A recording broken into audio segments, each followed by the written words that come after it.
आज के इस वीडियो में मैं बात करने वाला हूं नागवंश के बारे में।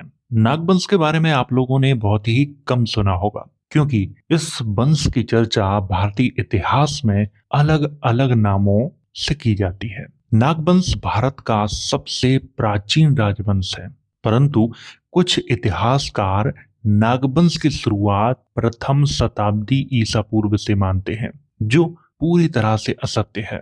आप लोग इस वीडियो को पूरा देखो, क्योंकि इसके अंदर मैं आपको नागवंश का इतिहास विस्तार से बताने वाला हूं और साथ में ये भी बताने वाला हूं कि आज के ओबीसी, एससी, एसटी किसके वंशज हैं। तो वीडियो की शुरुआत यहां से करेंगे। ऐतिहासिक स्रोत नंबर 1, महावंश और ललित विस्तर बुद्धिस्ट ग्रंथ हैं। इनसे मैंने थोड़ी सी जानकारी ली है। एक्सकवेशन ऑफ आहार संकालिया की बुक है, जो कि बहुत ही अच्छी है। इसमें नागवंश के बारे में काफी अच्छी जानकारी मिलती है। राजपूताना का इतिहास भाग 1, गौरीशंकर झा, इस किताब से भी मैंने थोड़ी सी जानकारी ली है। बुद्धिस्ट इंडिया डेविड रहीस की है। इससे भी काफी अच्छी जानकारी मिलती है वंशों के बारे में। मथुरा में प्रारंभिक पत्थर की मूर्ति कला का इतिहास, सोनिया रहिए की ये किताब है, जो कि अंग्रेजी में है, बहुत ही अच्छी है। और इसमें जो जानकारी मिलती है नागवंश के बारे में और उनके सिक्कों के बारे में, वो काबिल तारीफ है। और इन्हीं किताबों से मैंने जो जानकारी ली है, वो जानकारी मैं इस वीडियो में आप सबके साथ शेयर करने वाला हूं। सबसे पहला, नागवंश का परिचय। दूसरा, पूर्ववर्ती नागवंश। तीसरा, उत्तरवर्ती नागवंश। यहाँ पे पूर्ववर्ती नागवंश और उत्तरवर्ती नागवंश को मैंने अलग अलग किया है, ताकि आप लोग अच्छे से नागवंश के बारे में समझ सकें।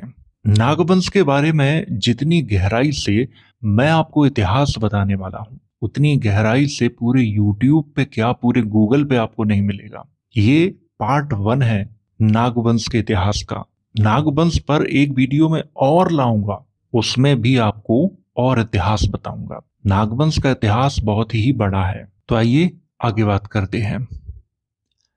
तो सबसे पहले शुरुआत करते हैं नागवंश के परिचय से। नाग का अर्थ होता है काला, यानी काले रंग के लोग। नागवंशियों का प्रतीक काला सर्प होता था। आप लोग सांप को तो जानते हो, देखा भी होगा, नाग भी कहा जाता है उसे। इसी कारण बाद में विद्वानों ने नाग का जो अर्थ है वो सर्प कर दिया था, क्योंकि ये नागवंशियों की पहचान है।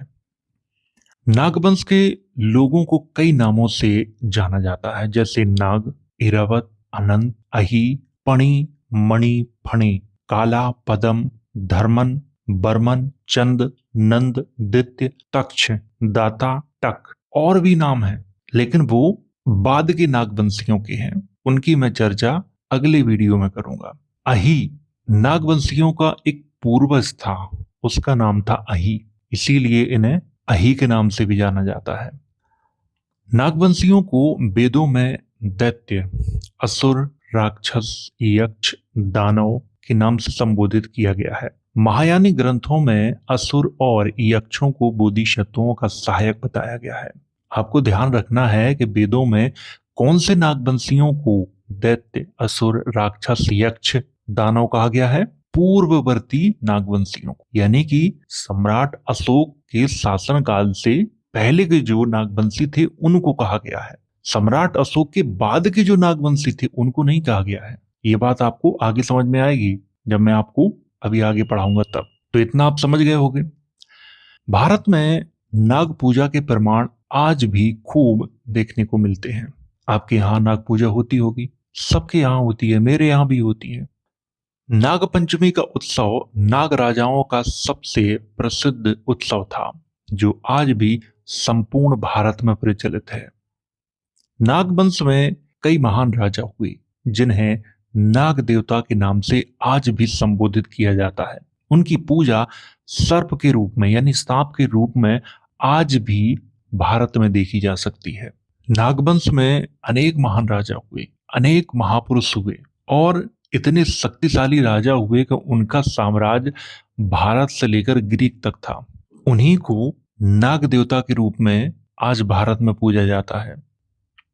भारत में नाग देवता की पूजा इतनी आम है कि अधिकतर प्राचीन मूर्तियों से लेकर मंदिरों तक में नाग की आकृतियां स्पष्ट रूप से दिखाई देती हैं, जो स्वतः प्रमाणित करती हैं कि इन मूर्तियों का संबंध किसी न किसी समय में नागवंशी राजाओं से जरूर रहा है। कोई भी आप मूर्ति उठा के देख लो, चाहे बुद्ध की हो, महावीर की हो, या भगवान शिव की हो, भगवान विष्णु की हो, यहां तक कि भगवान कृष्ण के साथ भी नागों का संबंध रहा है। भारत में कई बड़े नगर नागवंशी राजाओं के नाम पर आज भी पूरे देश में देखने को मिलते हैं, जैसे नागपुर, नागदा, नागौर, अनंतनाग और भी हैं, लेकिन जितनों के नाम मुझे याद थे उनके नाम मैंने यहाँ पे लिखे हुए हैं। तो ये सभी नाग राजाओं के द्वारा ही बसाए गए थे। नाग राजाओं के बारे में कहा जाता है कि महाराष्ट्र में सबसे पहले नाग राजा ही बसे थे। उससे पहले महाराष्ट्र में जंगल और पहाड़ों के अलावा कुछ भी नहीं था। महाराष्ट्र को अगर किसी ने बसाया है तो वो नाग राजाओं ने ही बसाया है। नगर शब्द की उत्पत्ति भी नाग से ही हुई है, जिसका अर्थ होता है नाग राजाओं के रहने का स्थान। इसी कारण बड़े बड़े शहरों को नगर के नाम से आज भी संबोधित किया जाता है।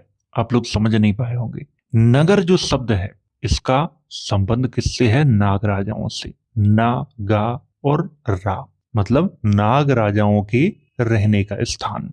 लिपियों की बात करें, नागरी लिपि, देवनागरी लिपि, ये सारे नाग राजाओं पे ही संबंधित हैं। हमारे देश में प्राचीन काल से लेकर आज तक नाग राजाओं का प्रभाव है। उनकी स्मृतियां, उनके स्थल, उनके सिक्के, उनकी मूर्तियां, उनके मठ, उनके मंदिर आज भी आप भारत में देख सकते हैं।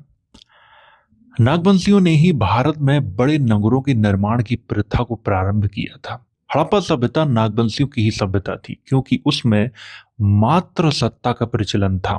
मात्र सत्ता नागवंशियों की पहचान मानी जाती है।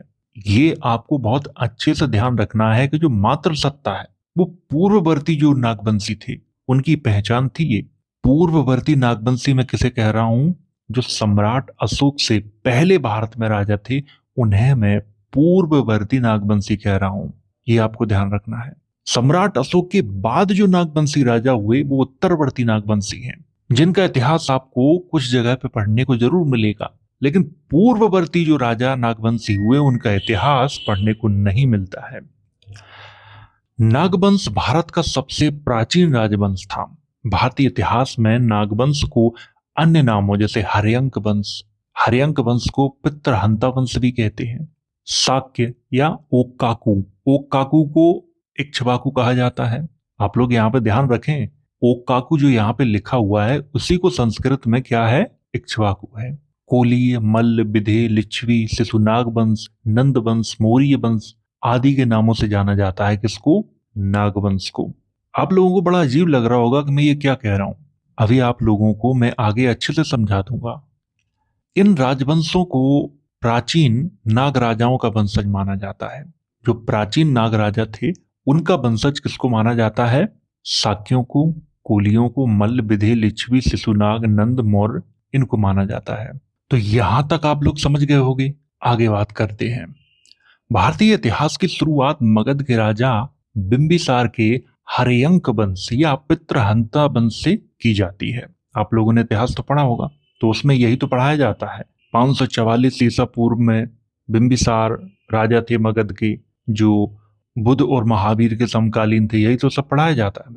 लेकिन क्या बिंबिसार के वंश का नाम हर्यंक वंश था या पितृहंता वंश था?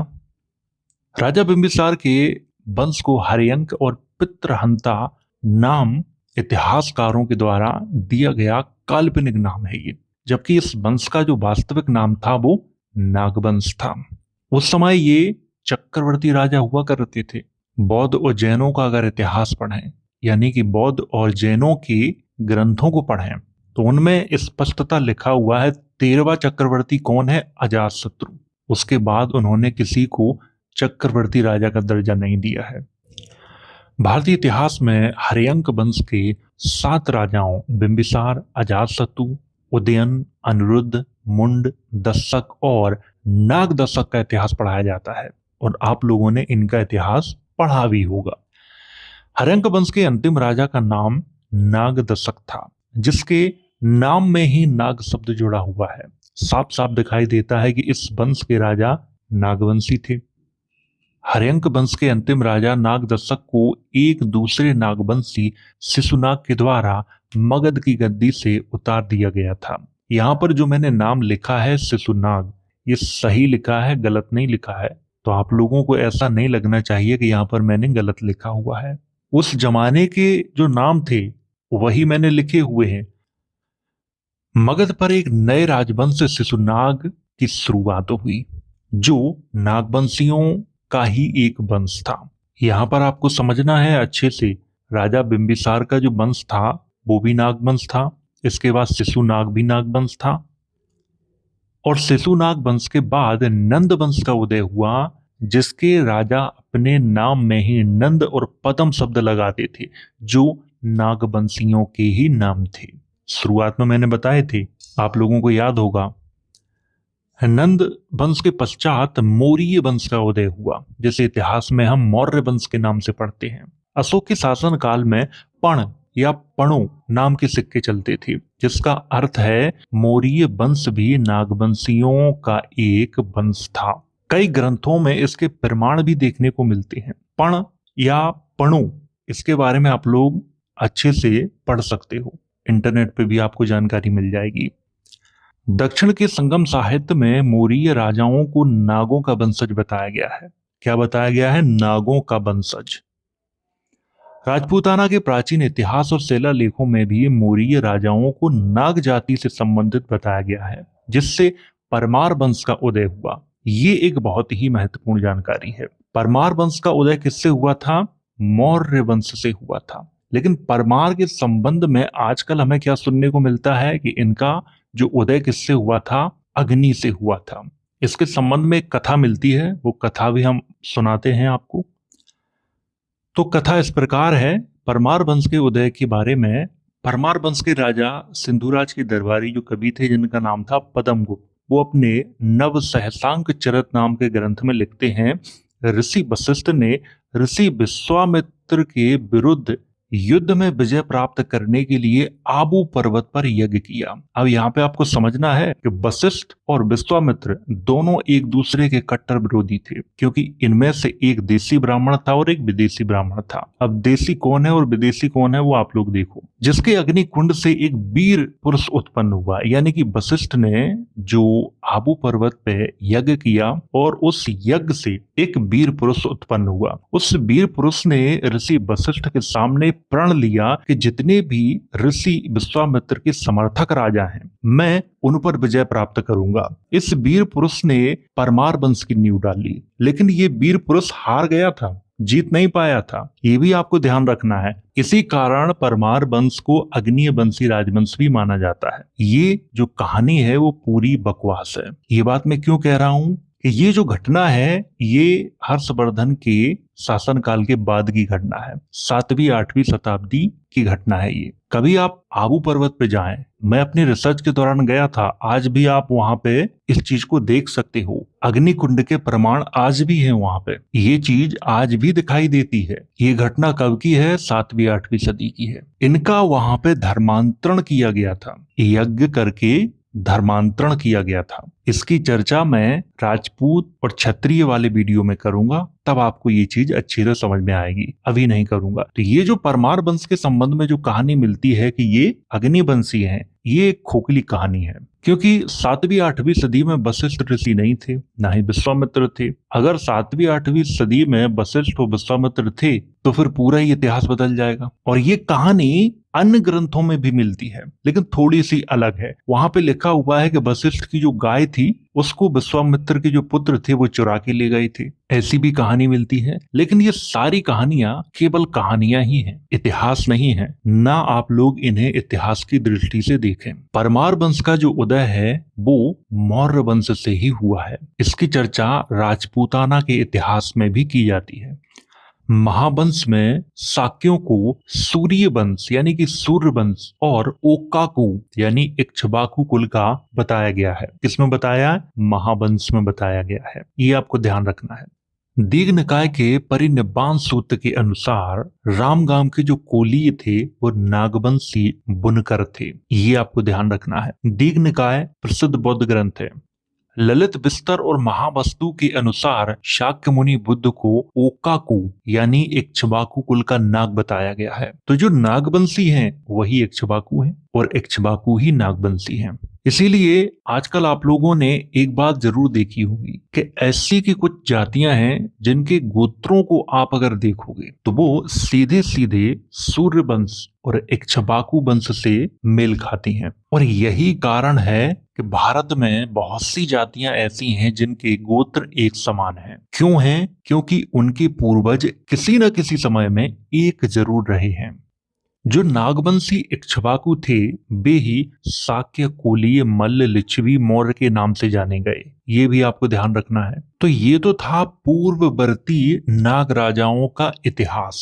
एक बात मैं आपको और बता देता हूँ जिससे आपको इतिहास को समझने में थोड़ी सी आसानी हो जाएगी। कुछ लोगों को बुरा भी लगेगा। सीधे सीधे शब्दों में कहें तो आज के जो अनुसूचित जाति और जनजाति के लोग हैं जिन्हें हम अछूत, नीच, पता नहीं क्या क्या कहते हैं, मूल रूप से अगर कोई नागवंशी है तो यही है और सबसे प्राचीन नागवंशी है ये। इनका वंशज कौन है? ये शाक्य, कोली, मल्ल, लिच्छवी, मौर्य, ये इन्हीं के वंशज हैं। और बुद्ध भी शाक्य थे। अब आज के जो अनुसूचित जाति के लोग हैं इनसे कुछ लोग ये पूछते हैं कि तुम बुद्ध को क्यों मानते हो? क्या संबंध है तुम्हारा बुद्ध से? कौन है तुम्हारे बुद्ध जो तुम उन्हें इतना मानते हो? ऐसे उनसे प्रश्न पूछे जाते हैं। बुद्ध का वंशज कौन है? शाक्य और मौर्य लोग, यही तो है। लेकिन बुद्ध किसके वंशज हैं? नागवंशियों के। और उन्हीं नागवंशियों के वंशज कौन है? अनुसूचित जाति और अनुसूचित जनजाति के लोग। तो किसी न किसी समय में बुद्ध के पूर्वज और आज के जो अनुसूचित जाति हैं और जनजाति के लोग हैं इनके पूर्वज एक रहे होंगे। सीधे तौर पे कहें तो शाक्य, कोलीय, मल्ल, लिच्छवी, मौर्य इनके पूर्वज और अनुसूचित जाति और अनुसूचित जनजाति के जो पूर्वज हैं वो किसी न किसी समय में एक जरूर रहे होंगे। इसीलिए ये लोग बुद्ध को मानते हैं। बुद्ध इनके ही वंशज हैं और बुद्ध के वंशज आज के शाक्य और मौर्य हैं। अब समझ में आ गया आप लोगों को? तो यहाँ से आप लोग पूर्ववर्ती नाग राजाओं का इतिहास समझ गए होंगे। अब बात करते हैं उत्तरवर्ती नाग राजाओं के इतिहास पर, जो कि बहुत ही महत्वपूर्ण है।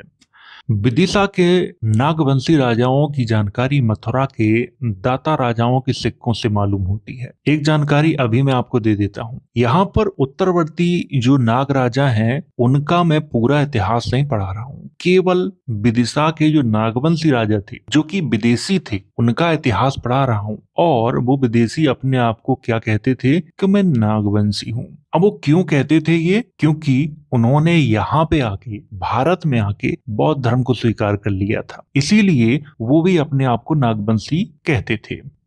उत्तरवर्ती नाग राजाओं में सबसे शक्तिशाली अनंतनाग यानी शेषनाग को माना जाता है। जो शेषनाग हैं उन्हीं का नाम अनंतनाग था। सबसे शक्तिशाली राजा थे उत्तरवर्ती नाग राजाओं के। ये आप ध्यान रखना है, पूर्ववर्ती नाग राजाओं के नहीं थे, उत्तरवर्ती नाग राजाओं के थे। और शेषनाग के संबंध में पुराणों में तमाम लंबी लंबी कथाएं आपको पढ़ने को मिल जाएंगी। आपने पढ़ी भी होंगी, पढ़ी नहीं होंगी तो सुनी जरूर होंगी। शेषनाग ने अपनी राजधानी विदिशा में बनाई थी। विदिशा कहाँ है? मध्य प्रदेश में है। शेषनाग का जो शासन काल था वो 110 ईसा पूर्व से 90 ईसा पूर्व के मध्य में था। अब आपको समझ में आ गया कि शेषनाग का जो शासन काल था 110 ईसा पूर्व से 90 ईसा पूर्व के मध्य में था। शेषनाग का वास्तविक नाम शेषणु या शेषदाता है, जिसे इतिहासकार शेषदत्ता के नाम से लिखते हैं, जो पूर्णता असत्य है। अब यहाँ पे दत्ता लिख देते हैं तो कुछ लोग इन्हें ब्राह्मण समझते हैं, लेकिन दाता इनका एक नाम था नागवंशियों का, ये भी आपको ध्यान रखना है। लेकिन ये बात मैं आपको पहले ही बता रहा हूँ कि विदिशा के जो नागवंशी थे वो विदेशी थे, भारतीय नहीं थे, लेकिन उन्होंने बौद्ध धर्म को कबूल कर लिया था, इसीलिए वो अपने आप को नागवंशी कहते थे। शेषनाग के बाद उसका पुत्र भोगिन विदिशा का राजा बना, जिसका शासन काल था 90 ईसा पूर्व से 80 ईसा पूर्व के मध्य में।